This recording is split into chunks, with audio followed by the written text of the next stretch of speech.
What's happening, world? B Marsh Boxing, and we back at it. What's good with y'all?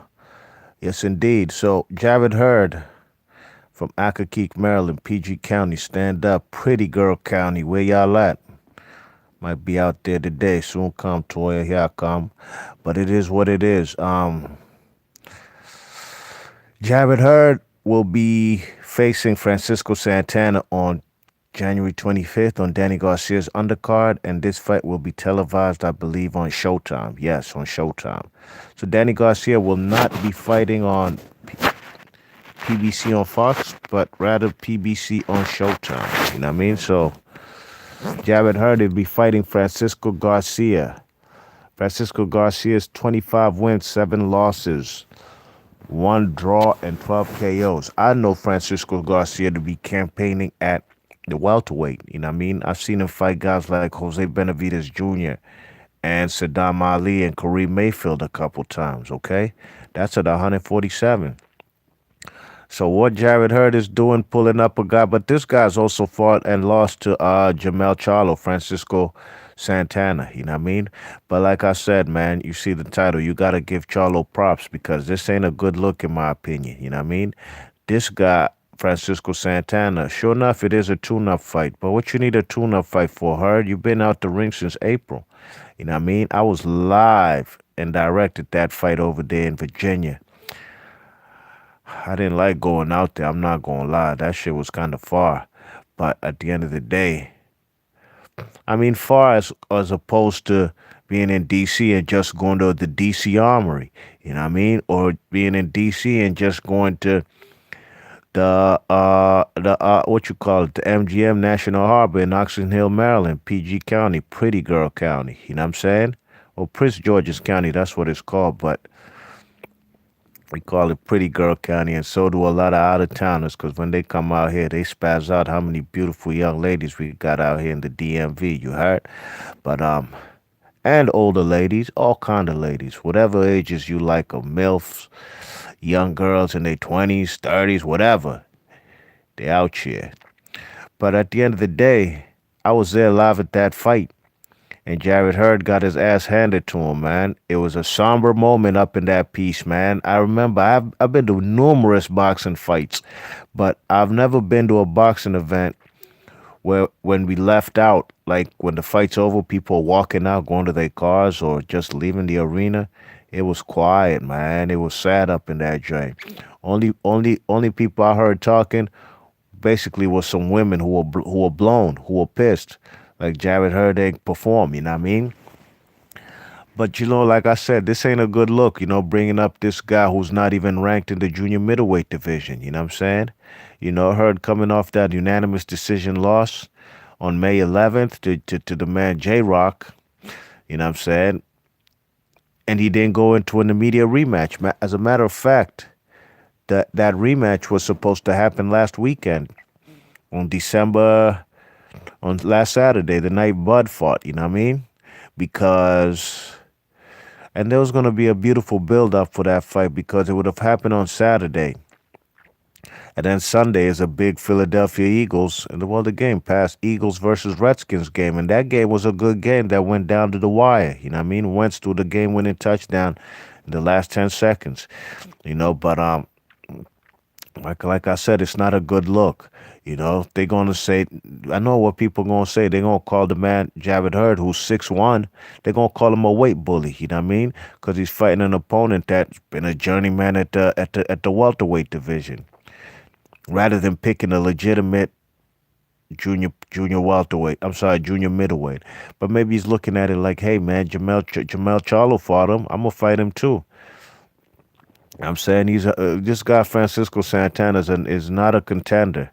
You know what I'm saying? And it won't, I don't think this fight will even help him with a J Rock fight. You know what I mean? J Rock will be fighting on January 18th in Philadelphia. He's getting a homecoming fight at the LaCoria Center. I believe that's in Temple University, where the Temple Owls play, okay? He's going to be fighting a guy by the name of Jason Rosario, who's 19-1 and 13 KOs. And he's done way more than the man Francisco Santana.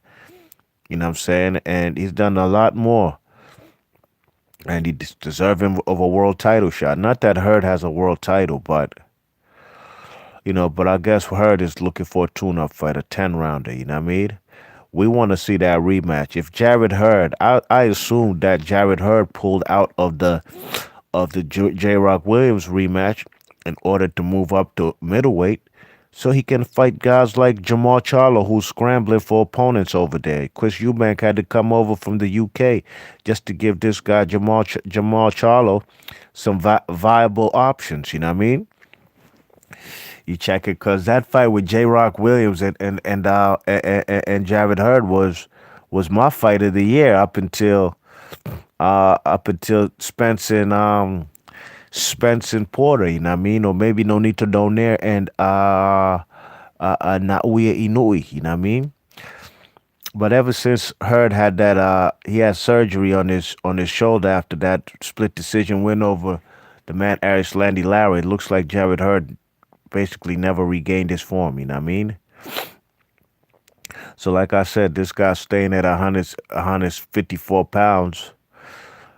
Look, if you're gonna stay at 154 pounds, the fighting the likes of Francisco Santana don't make sense. It's better you even move up and go to the money making division of middleweight and try to get fights over there. Because if you don't fight J. Rock Williams, this is B Marsh Boxing, not talking as a fan of a dude from my area, a dude that I supported. And I will continue to support him as long as he's doing right for boxing. A guy who's made me money, a guy whom I made a video for, and a lot of people respected it. I said it was the night after Jarrett Hurd beat Erislandy Lara. I said, you ain't gotta like him, but goddamn it, you must respect him. The guy Jarrett Hurd was on the prowl, demolishing boxing and his division. Went from a prospect to a contender to a champion to a unified champion in less than 2 years. You guys show me your favorite fighter having a run like that. You know what I mean? Everybody whom I would speak with about her always picked against him. Or they always did. And I always picked for him, and he always came out on top. Regardless if he was losing 7 rounds to zip to guys like Austin Trout or Tony Harrison, he came back and stopped him. You know what I mean? Nobody picked Julian J. Rock Williams to beat Jarrett Hurd. Not nobody that I know of, you know what I mean? Maybe the man Low Place. He said this might be a difficult fight, man. That man, big ups to Low Place, wherever you at, Slim. Salute my guy. Hope all is well with you. You heard Scorsese, big up yourself, man, and stay cool, calm, and collective, and hold your head wherever you at. I hope all is good with you. But he's the only one who I remember saying anything about um, J. Rock Williams might give this guy trouble. I remember respectable channels out here who was hating on Jarrett Hurd versus J. Rock Williams just off the fact that they have a problem with PBC. Because PBC, I don't know what PBC did to him personally, but they was hating on the fight, and it turned out to be a classic and a fight of the year candidate. You know what I mean? But Jarrett Hurd has more options of making good money, even though he's clearing about a millionary fight. I don't know if those salary stipulations have changed because he took a loss, but when he was undefeated, he was clearing 1 million. You know what I'm saying? From the Erislandy Lara fights to Jason Wellborn to J. Rock Williams. You know what I mean? So apparently, this guy Francisco Santana fought J. Rock Williams to a 6 round draw in May 2011. I didn't see that fight. You know what I mean? So maybe that's another reason why Javed Hurd picked this guy, because this guy Francisco Santana has fought two guys that Javed Hurd has a kind of rivalry with at 154. Jamel Charlo and J. Rock Williams, you know what I mean? So maybe he's trying to see what he can do against this guy that his two chief rivals fought against, you know what I mean? So hopefully Jared Hurd is doing right by boxing. Look, if you take a tune-up fight, so be it, but you gotta get back in the ring in a rematch with J. Rock Williams by summertime, you know what I mean? By summertime, maybe even sooner than that. Let's talk about spring, summertime. Period. So at the end of the day, that's why I said you gotta give the man Jamel Charlo props. He wants to get back into this rematch bad. He wanted this rematch bad with Tony Harrison. You know what I mean? This is when building fights goes wrong. Jamel Charlo took the loss first. Boo hoo. He lost. People thought the Jarrett Hurd fight is out the window. But he had a chance to get the fight, get his belt back. But the fight got postponed when Tony Harrison pulled out with an injury. So he had to wait another whole year because the fight happened last year around December to get back in the ring, and I can't wait for it. Got to give him props because unlike Jarrett Hurd, he's ready for that smoke to get back in the ring. And you already know I'm a Jarrett Hurd fan more than I am a Jamal Charlo. Jamel Charlo. I'm not really a Jamel Charlo fan at all. Period. I don't even like the guy. I hope Tony Harrison washes him. But look, that's why you know B Marsh Boxing is one of the realest channels out here as far as giving you my truth. I scored the fight 7 rounds to 5 for Jamel Charlo. I was rooting for Tony Harrison, but I personally don't think he won that fight. And I'm just keeping it tall with y'all. Just like Andy Ruiz versus AJ. I was rooting for Ruiz, but in my prediction, I just had to give it up, man. I thought AJ would win the fight. I didn't want him to win the fight because I want the division to move forward, the heavyweight division. You know what I'm saying? As far as look, AJ, you know, just stay over there, man, because you're not doing nothing with them belts. At least I believe that if Andy Ruiz was a PBC fighter, we would have probably tried to get undisputed sooner than later. But now with AJ, we back to square one when he got all the belts. Low balling. We do a rematch. I still get more money than you if I lose. You see that type of stuff? A lot of people not going to be feeling that. But at the end of the day, got to give Jamel Charlo props for taking the rematch and looking like he's hungry, like he wants to take Tony Harrison head off. Will that happen? I have no clue. But you heard it from me. I will be rooting for the Detroit native, Mr. Superbad, like I always do. Only time I never rooted for Superbad is against Jarrett Hurd. But any Crunk Gym fighter, you're my guy.